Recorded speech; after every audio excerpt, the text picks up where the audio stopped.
सवितृमण्डलमध्यवर्ती नारायण सरसिजासन सन्निविष्टः केयूरवान् मकरकुण्डलवान् किरीटी हारी हिरण्मय बभु धृतशङ्खचक्रः जपाकुसुमशङ्काशं काश्यपेयं महाद्युतिं तमोरिं सर्वपापघ्नं प्रणतोऽस्मि दिवाकरम्।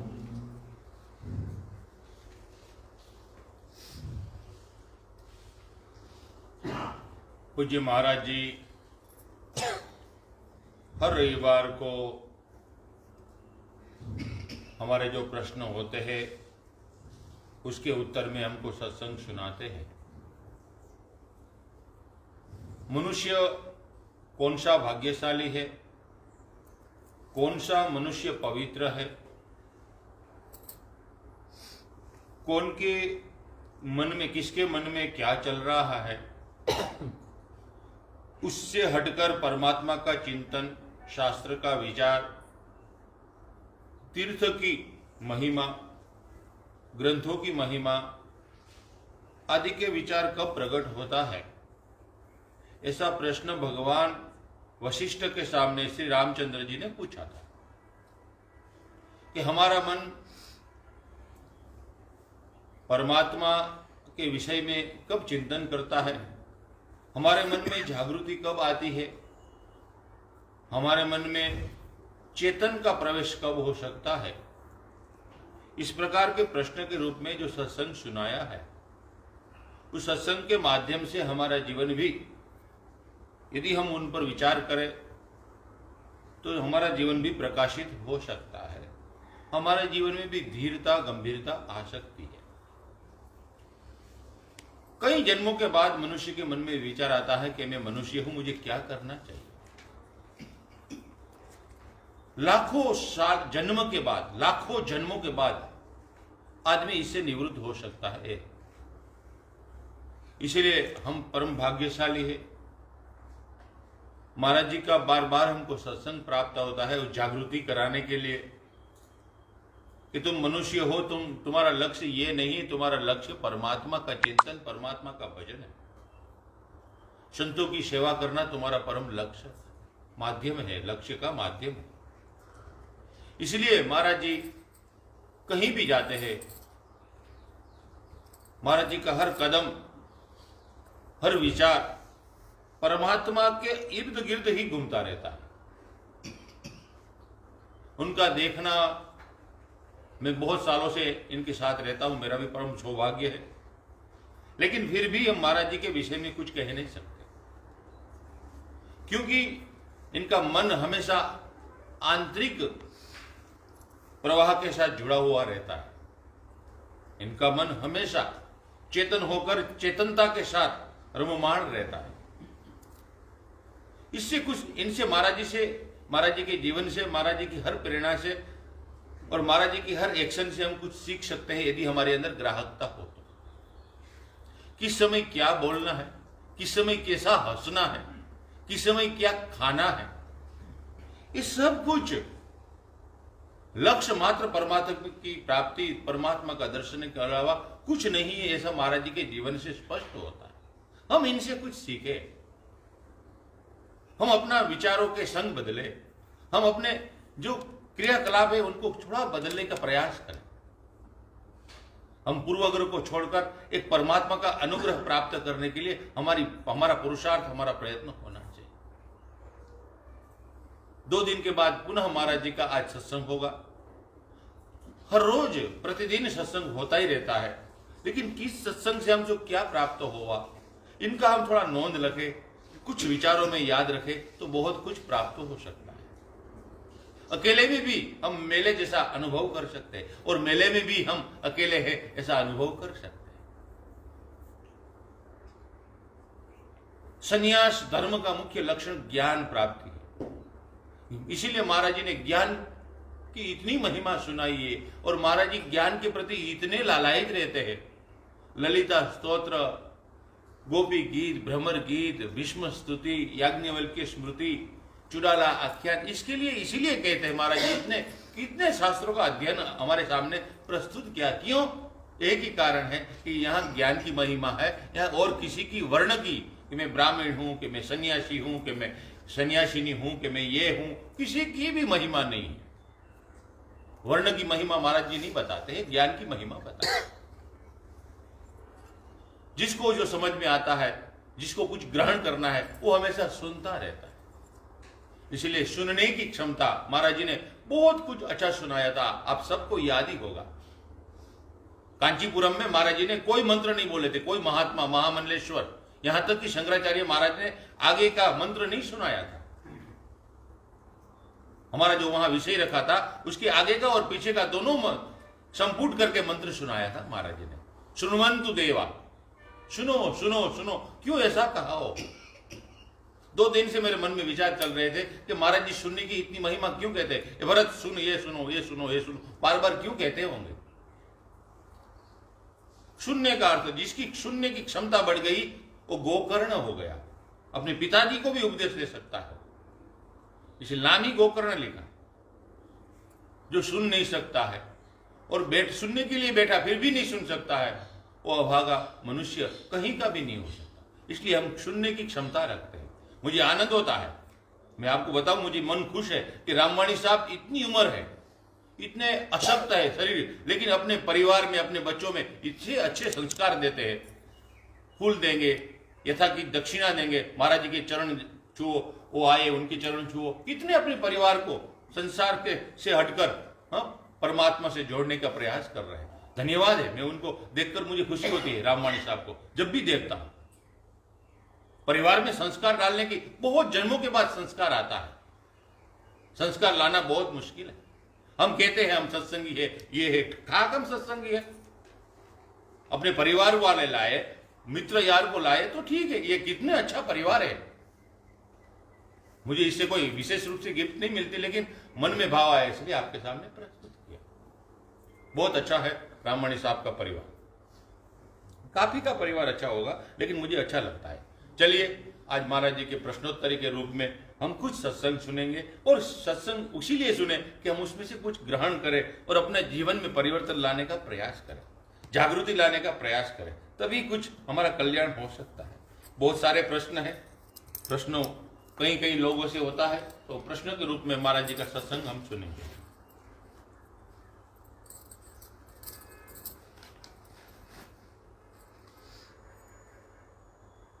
पूज्य महाराज जी प्रणाम। क्या सिर्फ श्रद्धा रखे, क्या सिर्फ श्रद्धा रखे और पुरुषार्थ न करे, श्रद्धा रखे और पुरुषार्थ न करे तो वो क्या श्रद्धा कहलाती है या अंधश्रद्धा कहलाती है? कृपया मार्गदर्शन कीजिए। श्रद्धावान लभ्यते ज्ञानम वह।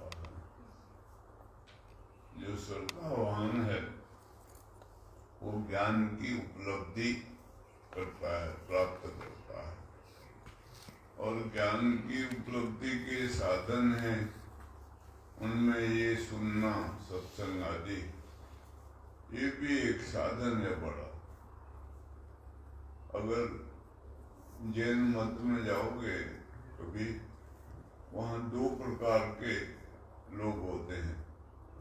एक साधु होते हैं, एक श्रावक होते हैं। श्रावक का मतलब है सुनने वाला। पुराने समय में श्रावक शब्द बोलते थे अमूमन जो गृहस्थी लोग सुनते हैं सत्संग आदि, साधु संतों के पास जाते हैं, उठते बैठते हैं, लेकिन मानसिक रूप संसार में लगा है ज्यादा, तो संसार में ही रहते हैं। और कभी कभी सुनते सुनते किसी के अंदर भाव प्रकट हो जाए, विवेक जाग जाए, वैराग उत्पन्न हो जाए, तो साधु हो जाता था, संन्यास ले लेता था। साधु ये संन्यास का वस्त्र वगैरह एक पहचान है, और सफेद वस्त्र भी होते हैं, और एक अलग किस्म के जामुनी वस्त्र होते हैं, वो बौद्ध साधु पहनते हैं। पीले वस्त्र भी होते हैं। वो पहचान होती थी कि इसने साधु हो गया, संन्यास ले लिया है, छोड़ दिया है, सब अलग हो गया, उसकी पहचान होती थी। तो श्रावक होना एक बात है और साधक होना दूसरी बात है। जितने भी श्रावक हैं, सुनने वाले हैं, इस साधु को मानते हैं, उनकी सेवा करते हैं, उनके पास बैठते उठते हैं। कोई भी तुम देखोगे डेरासर वगैरह होते हैं जैनियों के, और वहाँ जाते हैं तो साधु लोग वहाँ रहते हैं। उनका जीवन होता है साधनामय।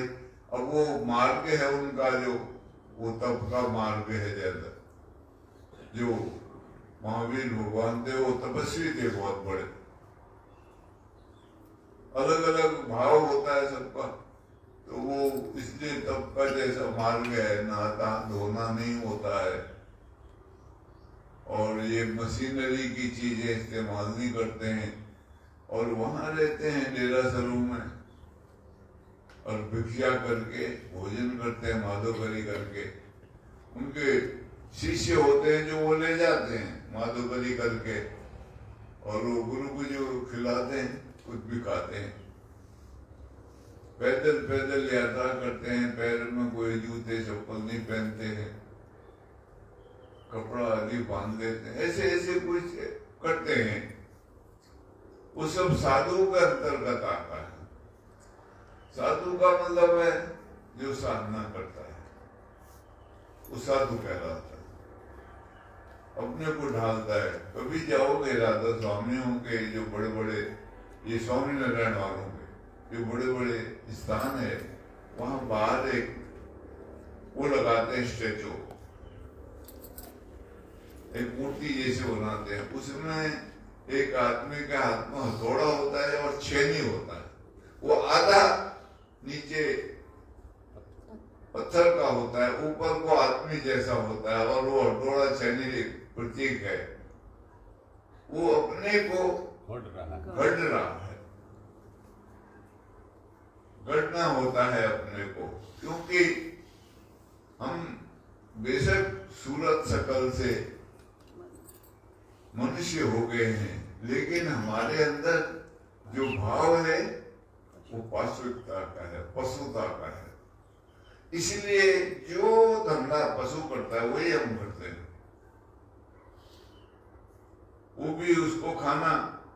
कल वहां सोमनाथ में ये लोग ले गए थे गांठिया, और वो पक्षी क्या नाम है वो पक्षी का, वो सफेद सफेद कबूतर जैसे सीगल वहां बड़े भारी थे वो समुद्र किनारे, तो ये उनको खिला रहे। इन्होंने करीब 15-20 किलो गांठिया खिलाया होगा उनको। वो डालो तो 5 मिनट बाद वहां एक दिन का भी नहीं मिलेगा। ऐसे चुन के फटोफट सब खा जाए, और जितना डालते गए खाते गए। उनका पेट ही नहीं बढ़ेगा, छोटे से हैं इतने बड़े, लेकिन कितना गांठिया खा गए, 15-20 किलो डाल दिया होगा। तो कौवा देखो, पक्षी देखो, कभी पेट नहीं भरता है इनको, जितना तो खाते जाएगा। तो मनुष्य का जीवन ऐसा है। वो एक महात्मा था कोई, वो भिक्षा करता था, उसके पास फरुआ था छोटा सा, वो फरुए में तो कई घर घूमता था सारा दिन। एक दिन किसी ने पूछा उससे कि तेरा छोटा सा फरुआ है और तू इतने घर घूम कर खाता है, कभी थकता नहीं है तो मांगने से, तेरा पेट ही नहीं भरता? तो बोला तू जिस दिन इस छोटे से फरुए को भर देगी उस दिन के बाद मैं मांगना छोड़ दूंगा और मेरा पेट उस दिन बढ़ जाएगा। तो उसने वो स्त्री ने वो फरवा लिया और उसमें सामान डालती रही, वो भरा ही नहीं। उसका अंदर का सारा सामान खत्म हो गया और वो फरवा नहीं भरा, छोड़ रहा था। वो बड़ी हैरान हुई, कैसे फरवा है काई का बनाया? बोला ये आदमी की खोपड़ी का, ये कभी भरती नहीं, जितना मर्जी है उसको दे दो। ऐसा हमारा जीवन होता है, हमारे अंदर पाशविकता है भरी हुई। तो पुरुषार्थ इसलिए करा जाता है अपने को गढ़ने के लिए, बदलने के लिए। उसमें ये विचार सबसे पहले काम करते हैं। जितने दुनिया में बड़े बड़े लोग हुए, बहुत जानकार लोग हुए, सब वो सब विचारक थे। विचार से जीवन बदलता है, विचार जाग जाए। इसलिए संतों ने अक्सर कोशिश करी लोगों के विचार जगाने की। विचार जगते नहीं, हमारे एक सीमा तक जगे हुए हैं। कैसे पेट भरना है, कैसे झूठ बोलना है। कईयों का जीवन का आधार झूठ होता है, वो सच बोल ही नहीं सकते। वो झूठ को ही उसके ऊपर भरोसा आता है, सच पर नहीं आएगा। इसलिए बात बात पर झूठ बोलते हैं, छोटी छोटी बातों पर झूठ बोलते हैं। आदत पड़ गई है, बहुत मुश्किल है बदलना। अंतःकरण शुद्ध होना बहुत मुश्किल है। इसलिए उन्होंने जो बोला है, वशिष्ठ महाराज जो बोलते हैं भगवान श्री राम को, पुरुषार्थ के ऊपर जोर दे रहे हैं बहुत ज्यादा।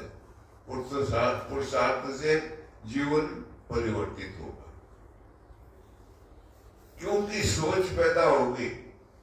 आप बैठोगे भजन पाठ में, मन नहीं लग रहा है, लेकिन कोई ना कोई सोच चलती है अंदर से, कोई ना कोई विचार मन को इधर उधर ले जाता है, वो चलता है। वो भी सहायता करता है जगाने में। विचारों का जागना बहुत जरूरी है।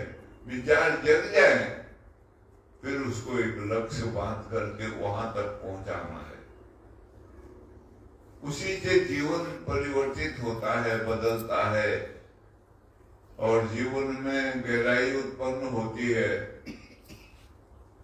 और उल्टा मार्ग क्या है, उल्टा मार्ग क्या है, सच क्या है, झूठ क्या है, पता लगता है। इसलिए सुनने का विशेष महत्व है। पुराणों में ऐसी कथाएं हैं बहुत सी। भगवान विष्णु सो गए थे, उनके कान से दो दैत्य पैदा हुए, शंभु और मधु और कैटव। मधु और कैटव दो दैत्य पैदा हुए उनके कान से, और उनके साथ उन्होंने हजारों वर्ष तक लड़ाई करी। और आखिर में वो मरे नहीं। उन्होंने विष्णु से कहा, वर मांगो, हम तुम्हारी बहादुरी से खुश हुए, तुम हम दोनों के साथ लड़े हो, क्या चाहिए तुमको? तब भगवान विष्णु ने कहा, तुम्हारी मृत्यु। वर मांगा उन्होंने, मृत्यु। क्या है ये मोह संसार का, और राग और द्वेष दो पैदा होते हैं। कब? जब आदमी सो जाता, उसकी जो आत्मा है सभी की सोई हुई है, जागी नहीं है। विचार का जगना आत्मा का जगना कहलाता है। इसलिए सत्संग की महिमा सुनाई है संतों ने। सठ सुधरहि सत संगत पाई। सठ भी जो है मूर्ख से मूर्ख आदमी, गंवार से गंवार, उसमें भी विचार उत्पन्न हो जाते हैं। बड़े भाग पाइये सत्संगा, बिना ही प्रयास उतरे भो भंगा। सत्संगत निज मंगल मूला, मिले ही जो संत होए अनुकूला। ऐसे बहुत महिमा संतों ने गाई है सत्संग की। तो ये श्रवण कहलाता है, सुना जाना बहुत जरूरी है। पर फिर उसके बाद उसमें अगर जग गया विचार तो स्वाभाविक है पुरुषार्थ करेगा वो। ज्ञान को उपलब्ध पुरुषार्थ से होगा। इसलिए वो भगवान कहते हैं श्रद्धावान लभते ज्ञानम तत्परः संयत ज्ञानम लब्ध्वा परा शांति वज्रेणाति गच्छति। ऊंचा आसन हो जाता है उसका।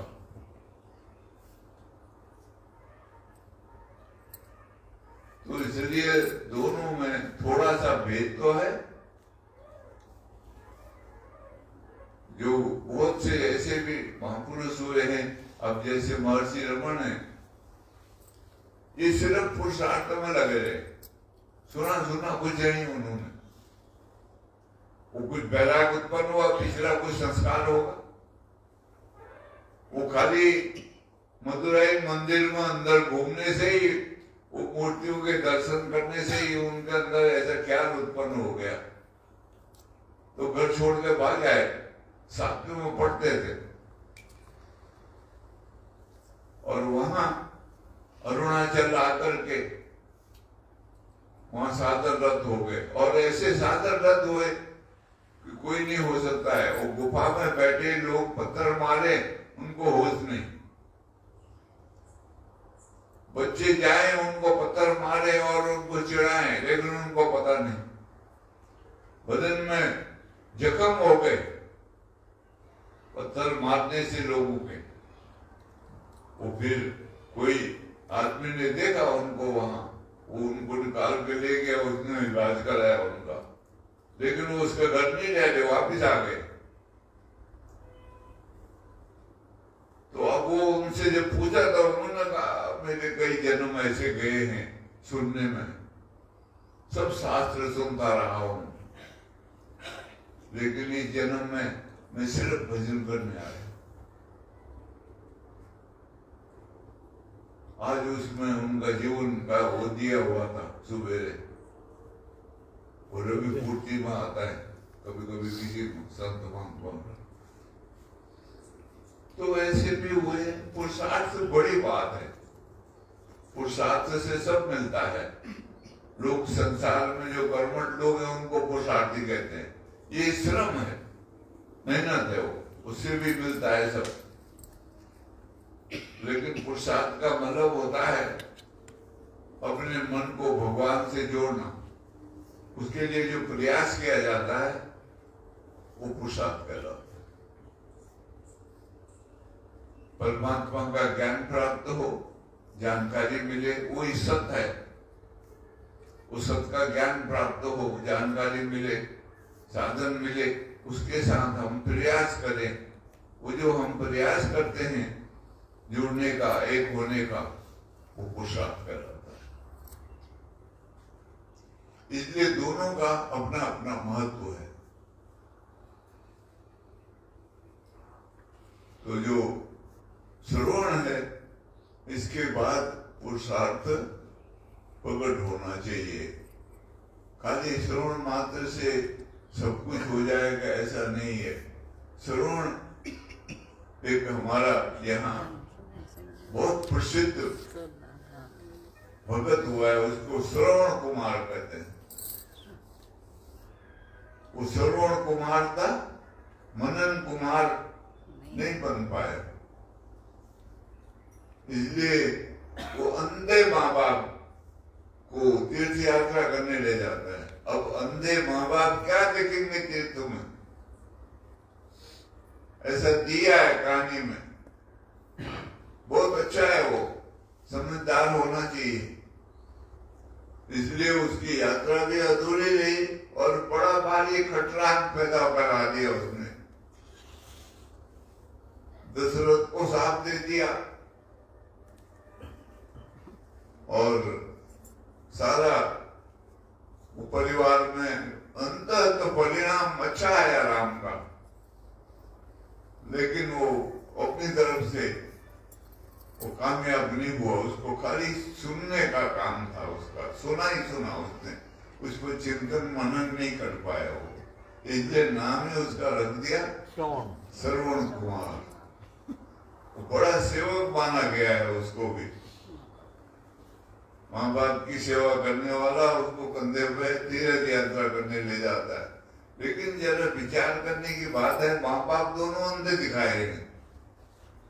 अब वो तीर्थ में क्या करेंगे वो जाके, जब देख ही नहीं सकते तो।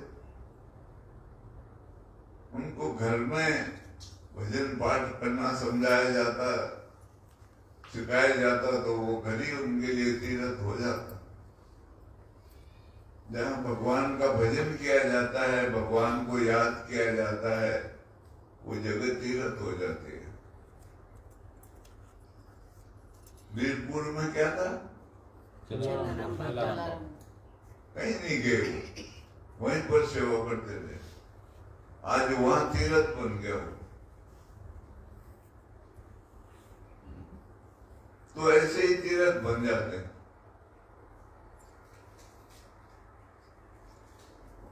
लगभग बहुत से तीर्थ ऐसे हैं, वहां जाओगे अरुणाचलम में कितने आश्रम बन गए वहां, बहुत और कितने साधु संत जाते हैं वहां, रहते हैं, और बहुत बहुत दूर से यात्रा करके लोग जाते हैं वहां। महर्षि रमन के स्थान पर मत्था टेकने मैं भी रहा वहां 1 महीने से ऊपर रहा। और वो विरूपाक्ष गुफा आदि में जाता था। एक टाइम था जब घूमता था पकड़, तब ये साधु संतों की जगहों पे, इनकी समाधियों में अच्छा लगता था जाना। तो ये तीर्थ ऐसे बन जाते हैं। तो सुनना अच्छा है, श्रद्धा भाव उत्पन्न हुई, सुने हम। एक वो आते थे, जिनके रिश्तेदार थे, वो साल हो गया गुजर गए वे। नहीं शांति भाई हे महाराज हे आप कल आए थे, आपको मत्था टेकने के लिए चले गए। अच्छा नहीं आए। नहीं अभी कल ही आए थे, लेकिन हम थे नहीं। अच्छा तो वहां से ही चले गए। फोन आया था कि हम वहां उतर गए, अब कहाँ जाना, हम वापिस चले जाओ, हम नहीं है। वो श्रवण करते हैं, खाली सुनते हैं। वो मानसिक अगर देखोगे, दृष्टि रखोगे गहरे उनके, तो मानसिक में चंचलता है बहुत। वो बैठ के बराबर सुन नहीं सकते। थोड़ी देर बैठेंगे, फिर कहीं उठ के घूमेंगे, फिर आके फिर बैठ जाएंगे, फिर देखा मैंने, फिर घूमेंगे कहीं, फिर वहां बाथरूम जाएंगे, फिर आएंगे, ऐसे ऐसे करते हैं। वो क्या है, रजो गुण होता है हमारे अंदर, वो हमको बैठने नहीं देता। वो हमको उठा के इधर उधर घुमाता है। चंचलता, मानसिक जो चंचलता है, वो श्रवण मात्र से खत्म नहीं होती। उसके लिए पुरुषार्थ, पुरुषार्थ करना पड़ेगा, तब वो चंचलता दूर होगी। बैठने का अभ्यास करना पड़ेगा, तब वो चंचलता दूर होती है, नहीं तो वो चंचलता बनी रहती है।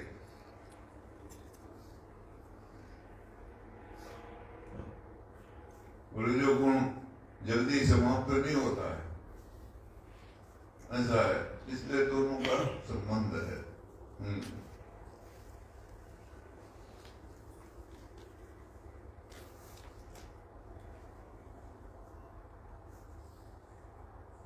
ओम नमो नारायण। योग वासिष्ठ महारामायण से आप सत्संग सुना रहे हैं और जगत के विषय में जो कुछ आपने सुनाया या शास्त्र में जो लिखा है उस हिसाब से मेरा मन में ये प्रश्न उठता है कि शास्त्र में या महारामायण में या आपके श्रीमुख से जगत का अस्तित्व नहीं है ऐसा मानते हैं। हमको तो जगत की प्रतीति होती है, अनुभूति होती है, तो ये शास्त्र सही है या हम सही है? कृपया इस पर प्रकाश डालें। जब तक भगवान की अनुभूति नहीं होती तब तक जगत की अनुभूति होना स्वाभाविक है, क्योंकि हम जीते ही उसी में, हमारा मन उसी में लगा हुआ है। जिस दिन परमात्मा की अनुभूति होगी, जानकारी मिलेगी, समझ उत्पन्न हो जाएगी, उस दिन जगत का अस्तित्व नहीं रहेगा, हो जाएगा। वैसे भी अगर हम विचार करें थोड़ा, रात को जब निद्रा आ जाती है तो जगत कहाँ जाता है?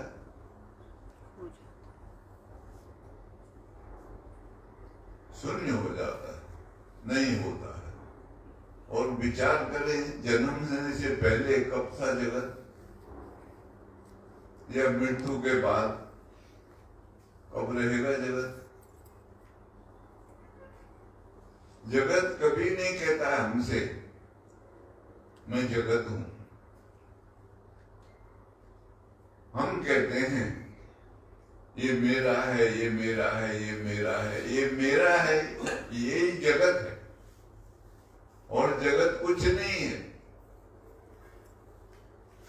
ये मेरा मेरा जो शब्द है ये संसार है, और ये मेरा जब परमात्मा से जुड़ता है तो ये सब खो जाता है, वही रह जाता है। और वही है, अगर वो मेरे अंदर से चला जाए चेतन पुरुष, तो फिर ये संसार कहाँ रहा? उसी की वजह से है, उसके अलावा कुछ है नहीं। और क्योंकि देखने वाला भी वही है और जो दिख रहा है वो भी वही है।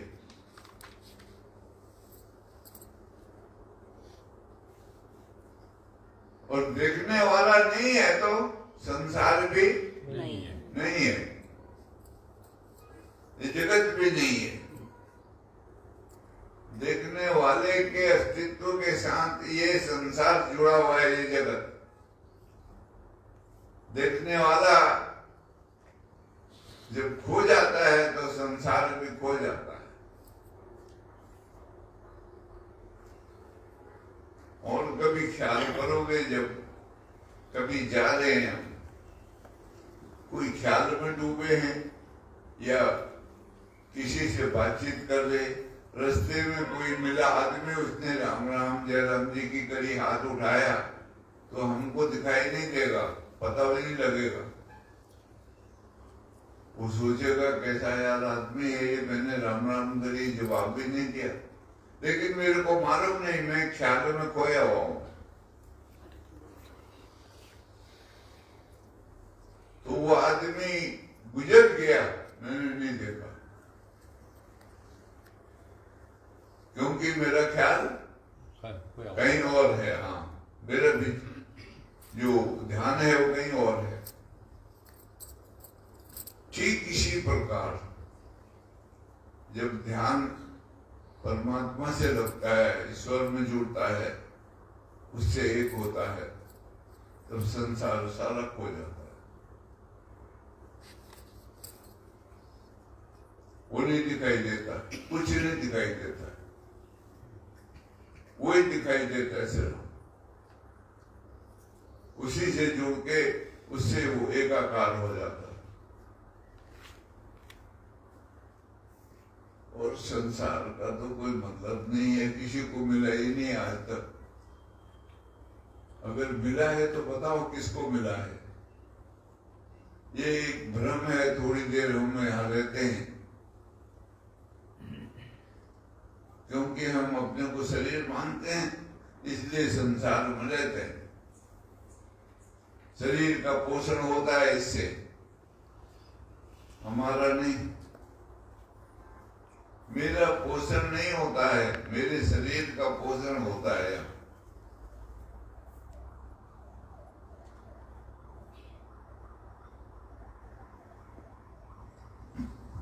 मेरे पोषण करने का सृष्टि को, संसार को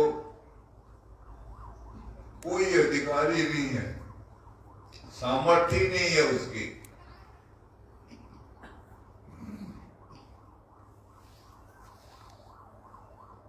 ये शरीर के पोषण की सामर्थ्य है, इसलिए माया के अंतर्गत सब आता है। माया का मतलब होता है जो भासती है और जिसका अस्तित्व है नहीं, खो जाता है। गहरी निद्रा में खो जाता है, मृत्यु के बाद खो जाता है, जन्म से पहले खोया हुआ था।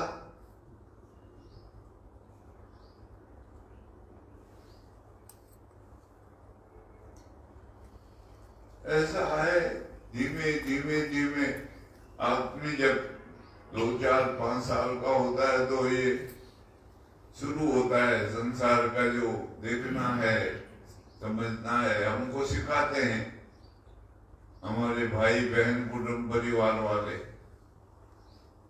तो हम सीख जाते हैं। फिर यहाँ नाता रिश्ता जोड़ लेते हैं, सब कुछ कर लेते हैं। लेकिन ये एक सीमा तक, थोड़े से काल तक, लगभग 35-40 बरस अच्छा मजा आता है जीने का उसको। उसके बाद तो दुखी होता है, व्यर्थ हो जाता है सारा, कोई मतलब नहीं होता है। वो संसार जो बहुत सुख दे रहा था वही दुख देने लग जाता है।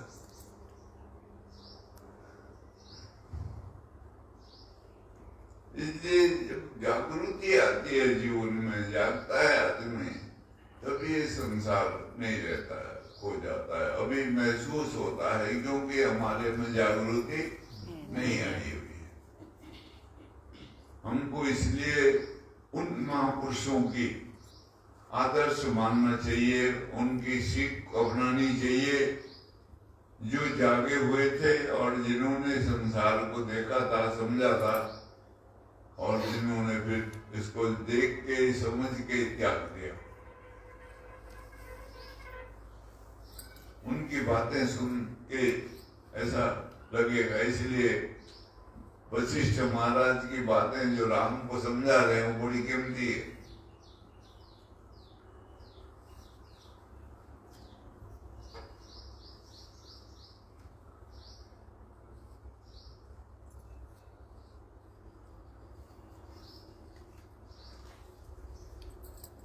तो मुझे भी सूचना मिली है, तो आप सबको संदेशा पहुंचाना कि जब अगले रविवार को आप जब पधारो सत्संग में, तब मास्क और थोड़ा थोड़ा अंतर रखना, ऐसा मुझे सूचना मिली, तो मैं आप तक पहुंचा देता हूं। और थोड़ा ये कोरोना का काल वापिस ऐसा हो गया है, कल 20-25 आ गए हैं, तो थोड़ा अपना ख्याल रखना, हिफाजत करना अपना फर्ज है।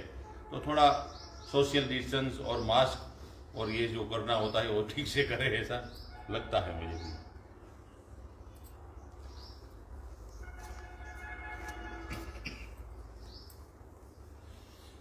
ओम नमो नारायण। प्रश्न पूछने का प्रयास तो किया है, लेकिन इस प्रश्न के अंदर काफी क्षति है, गलती है, तो पहले से मैं क्षमा प्रार्थना कर लेता हूं। और ऐसे प्रश्न पूछना भी नहीं चाहिए, फिर भी प्रयास करता हूं। महाराज जी, एक हफ्ते से आपके मुख से हम युक्ति के विषय में सुन रहे हैं, युक्ति के विषय में, और आप युक्ति के विषय में बहुत कुछ जानते हैं। आगे भी मैं लिखूंगा नहीं, आप समझ गए होंगे।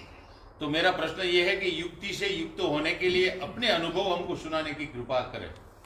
युक्ति से युक्त होने के लिए अपने अनुभव जो किया है उसका हमको सुनाने का प्रयास कीजिए, प्रयास करें कृपया। अपना कोई अनुभव नहीं है। गुरु महाराज की आज्ञा हुई थी, दीक्षा हुई जब, वैसे भटका था मैं कई जगह। महेश जोगी जी का भी शिष्य रहा हूँ और एक कबीर पंथी महात्मा थे उनके पास भी रहा हूँ। आर्य समाज में पड़ा पड़ा हूँ पहले से, वहाँ हवन वगैरह बहुत किया है गायत्री का, ये सब पकड़ता रहा हूँ। लेकिन मानसिक जो उथल पुथल थी वो बनी रही, विशुद्धता बनी रही, मानसिक तसल्ली नहीं हुई। उसी चक्कर में मैं घूमता हुआ तीर्थ यात्राएं बड़ी करता रहता था। कई बार तो हरिद्वार गया हूँ, 5-10 बार। काशी में कई बार नहाया हूँ, त्रिवेणी आदि में, प्रयागराज में। तो ऐसे ही नासिक आ गया, नासिक तीर्थ था, वहां आया, मन में थोड़ा सा शुद्धता थी, मन बेचैन था। तो वहां एक संत महापुरुष के दर्शन हो गए। उनसे थोड़ी देर, मेरे पास 3 किताबें थी। एक विनोबा भावे जी का लिखा हुआ गीता प्रवचन, एक केनु उपनिषद, एक मांडुक्य उपनिषद। ये मैंने बॉम्बे बोरी बंदर रेलवे स्टेशन से खरीदी थी। ये उपनिषदों के बारे में जानकारी थी पहले। दक्षिण भारत के एक बड़े विद्वान हमारे राष्ट्रपति रहे, उनकी उपनिषद के ऊपर भूमिका लिखी हुई है, उपनिषदों की भूमिका वो लिखी उन्होंने, अंग्रेजी में होगी लेकिन उसका हिंदी अनुवाद भी था छपा हुआ। वो पढ़ता था मैं पहले से। और ये थोड़ी घर के संस्कार थे। घर में रामायण और सुख सागर 2 ग्रंथ होते थे, वो पढ़ा करता था मैं। और रामायण में वो रामलीला नाटक में पाठ फूट बिखेरा। रामायण बहुत आती थी पहले से, गाता भी था, गला अच्छा था, चौपाई वगैरह गाया करता था। और ये पढ़ता था तो ये इसके बारे में थोड़ी जानकारी थी। तो वो जो महापुरुष मेरे को मिले वहां, उन्होंने वो लेकर के वो गीता, वो फिर उन्होंने विनोबा भावे को बोला, विद्वान तो अच्छा है लेकिन इसको ज्ञान है नहीं, ये राजनीति में चला गया है। ज्ञान होता तो राजनीति छोड़ के साधना में आता। ये विद्वान है अच्छा। ऐसा मैं उनके साथ लगा। तो मेरे पास जो पैसे वैसे थे वो खत्म हो गए और मैं उनके साथ में वहां करीबन 8-10 दिन रहा। वो चले गए हरिद्वार बैसाखी पर।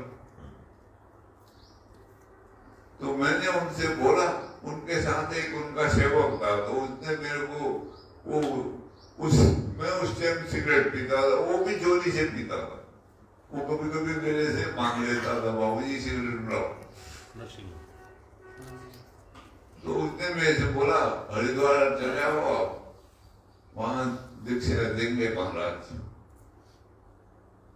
तो उनके साथ में उनके साथ नहीं, अलग से आया, हरिद्वार आ गया और वहां बैसाखी वाले दिन 69 में दीक्षा ले ली।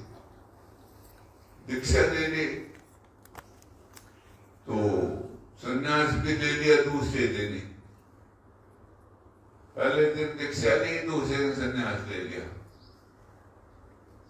14 तारीख अप्रैल 1969 की बात है। बस फिर थोड़े समय उनके साथ रहा मैं, करीब 1 हफ्ता। फिर उनके एक गुरु भाई थे, लेकिन वो उनको मानते थे ज्यादा। उनके साथ मेरे को भेज दिया उनकी सेवा में। उनका नाम था स्वामी ब्रह्मानंद। बड़ी उम्र के थे वो। तो उनके साथ फिर नासिक ही आए और वहां वो जो कुटिया थी, अभी है नहीं वो और किसी ने ले ली वो जगह सब। उस टाइम तो वो कोई था नहीं वहां, ऐसी जगह हो गए का कोई कीमत भी नहीं थी, कहीं भी कुटिया बना के बैठ जाए। सामने 2 गुफाएं थी बड़ी, थोड़ी दूर में समर्थ रामदास जी की गुफा थी, वहां में जाया करता था अक्सर। तो उनके साथ रहा तो उन्होंने मेरे को दासबोध और ज्ञानेश्वरी 2 पुस्तक पढ़ने के लिए बोली। वो पढ़ता रहा मैं। दासबोध मैंने 5 बार पढ़ी है और ऐसे ज्ञानेश्वरी भी 2 बार पढ़ी है पूरी। फिर उनके साथ ही वो मेरे को रात शाम को 8 बजे 8:30 बजे तक सुला देते थे और रात को 1 बजे 2 बजे उठाते थे। और उस वक्त गोदावरी नदी बहती थी, उसमें नहाना होता था। तो वो नहा के फिर वो बैठते थे रात को, तो मेरे को बिठाते थे साथ में। तो सुबह 6-7 बजे तक बैठे रहते थे हम लोग। फिर उसके बाद सो जाते थे। फिर 1-2 घंटे सो के फिर 9-10 बजे चाय वाय पीते थे और फिर वो पुस्तक पढ़ता था मैं ज्यादातर। और वो चले जाते थे, कभी कभी साग सब्जी ले आते थे कहीं से, सामान तो फिर खाना वाना बना के खाते थे हम। एक ही टाइम बनता था, वहीं से सीखा मैं 1 टाइम खाना।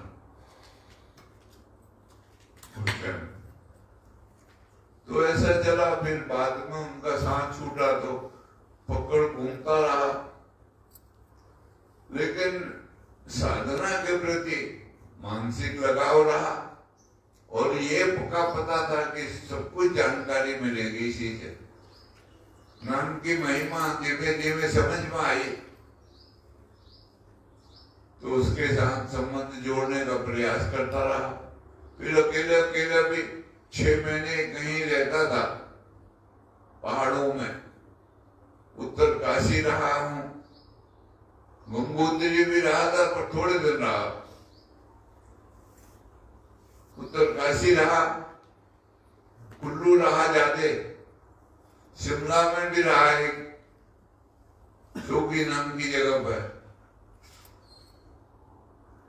ऐसे 6 महीने रहता था। फिर 6 महीने नीचे उतर के सत्संग आदि प्रचार करता था, भजन गाता था। पहले जाते वो भजन के ऊपर ही सत्संग सुनाता था।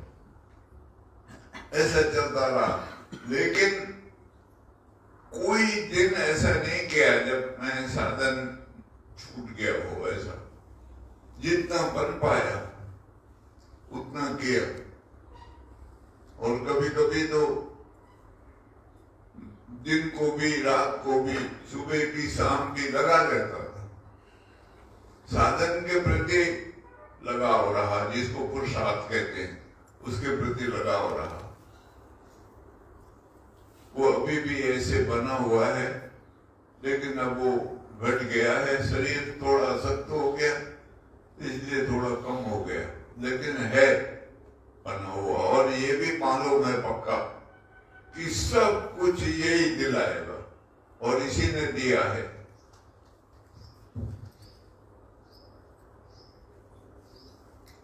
वो महाराज जी की आज्ञा थी प्रचार करना और भजन करना।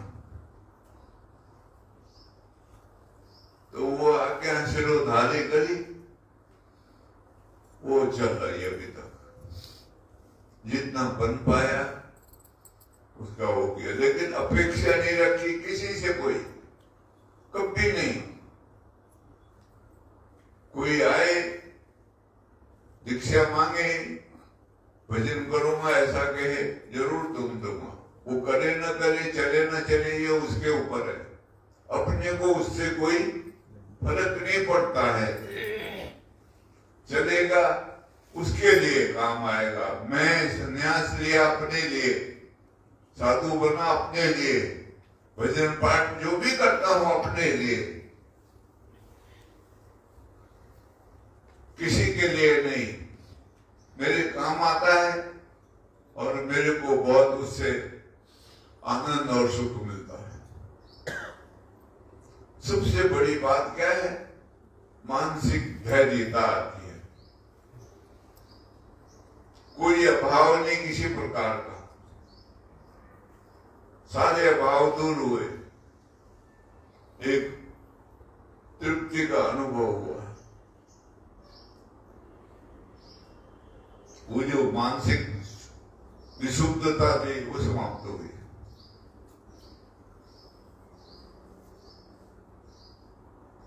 तो और युक्ति क्या बताया जाए इसमें? ये सब हुआ है।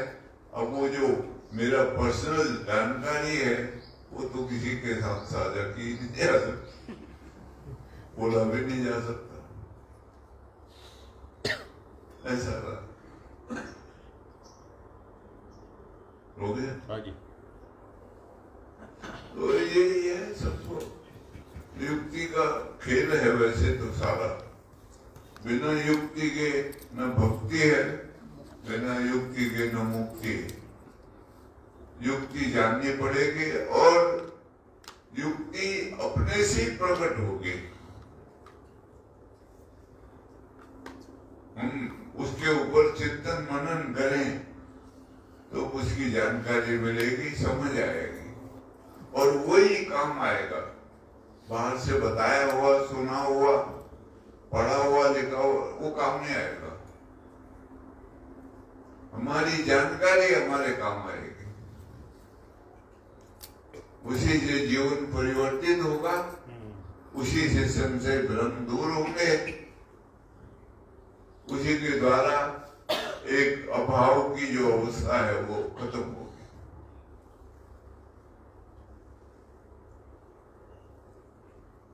तो इसलिए हमेशा पुरुषार्थ को महत्व दिया है। युक्ति के बाद पुरुषार्थ की जरूरत पड़ती है, तब युक्ति काम करती है और युक्ति बिना पुरुषार्थ के प्रकट नहीं होती है। ये बता दूं एक बात, कोई कितना ही समझा दे, लेकिन हमको स्वयं पुरुषार्थ करना पड़ेगा, उसी से युक्ति प्रकट होती है और ये युक्ति ही सब कुछ है। इसलिए संत महापुरुषों की वाणियां जल्दी समझ में नहीं आएंगी, बहुत गूढ़ होती हैं, क्योंकि वो युक्ति युक्त है।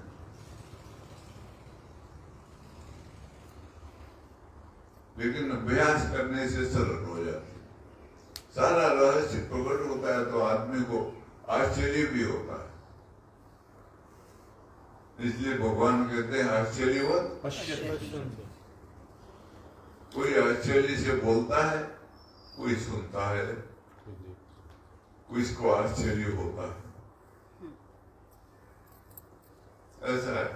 पर कमर कस के वहां पंजाब में एक संतु है, सही छूटी उनका भी, वो एक वो देते थे कपड़ा कमर में बांधने के लिए, नीले रंग का, कहते हैं कस के बांधो।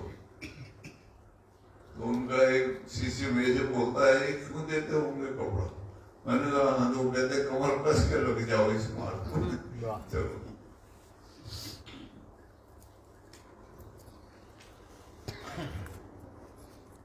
तो ऐसा जीवन का एक वो है, रास्ता है जीवन में चलने के लिए।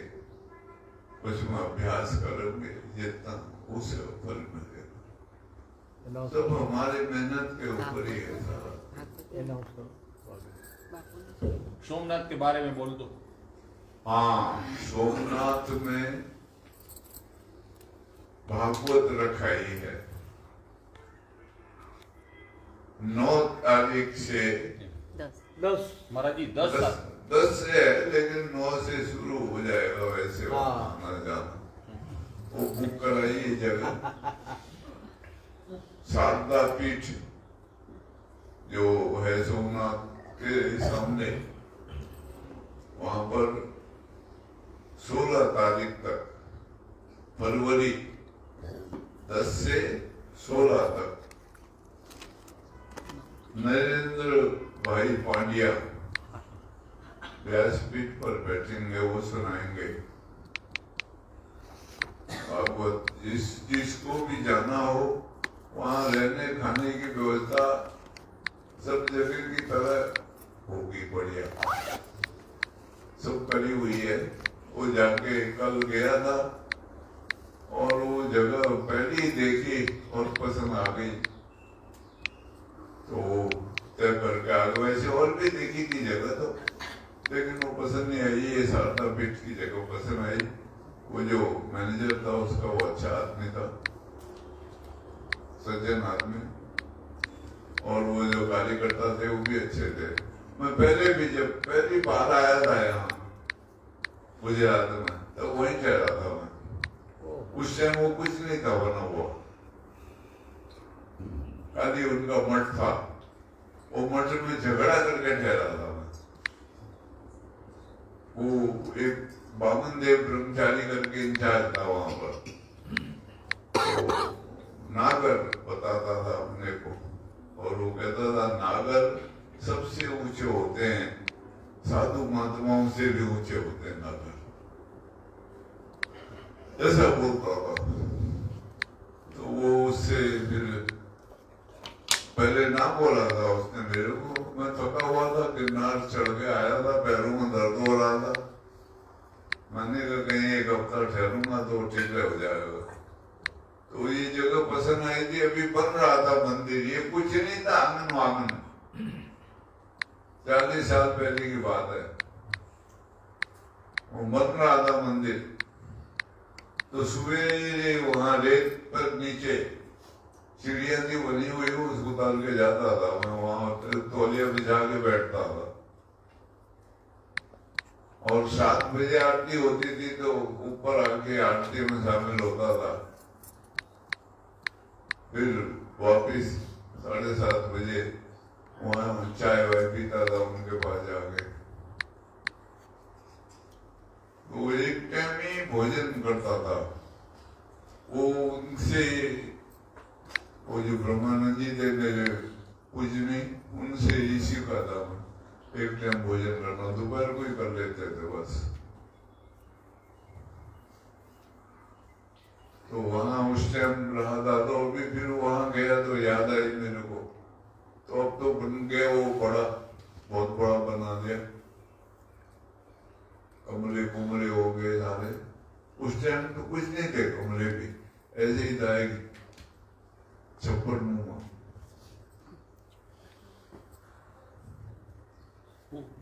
बहुत पुराना प्राचीन नरसिंह भगवान का मंदिर है वहाँ। हाँ अंदर बहुत प्राचीन है। हाँ, नरसिंह भगवान का मंदिर। मधुसूदन सरस्वती वहाँ गए थे, ऐसा इतिहास है। और वो एक श्लोक वहाँ बनाया था कि भागवत है वो कौन कौन जानता है। तो बोले वो एक श्लोक वहाँ लिखा है, ये मधुसूदन शास्त्री ने, व्यास वेत्ति, व्यास जानता है भागवत, सुको वेत्ति वा नवा, सुखदेव जी जानते हैं कि नहीं ये मैं नहीं कह सकता हूँ। ऋषि कृपा साथ, ऋषि प्रसादात, ऋषि भगवान की कृपा साथ, मधुसूदन वेत्ति, मधुसूदन जानता है, ये मैं आपको बताऊं। वो वहां का श्लोक है। वो मैंने पूछा था उनको अंदर से, तो बोला है कि ये बहुत प्राचीन मंदिर है और यहाँ नरसिंह भगवान की स्थापना, इसलिए शंकराचार्य महाराज ने यहाँ बैठकर साधना, ऐसा बता रहा था। वो बहुत पुराना इतिहास जुड़ा हुआ है उस स्थान से, बहुत मोटा। तो वहां रखा है फरवरी महीने में भागवत। ऐसे ही संकल्प जैसा आया मेरे को, तो बोला, मैंने कहा यार या तो यहाँ संत सम्मेलन करवाते हैं, नहीं तो फिर भागवत कराओ। तो इन्होंने कहा संत सम्मेलन वहां करेंगे अमरकंटक में। तो फिर भागवत करा लेते हैं। तो भागवत का प्रोग्राम रख दिया। जिसने भी जाना हो वहाँ भागवत सुनने के लिए वो 9 तारीख चले जाना, 10 से शुरू होगी। 9 तारीख से बुकिंग हाँ है। जी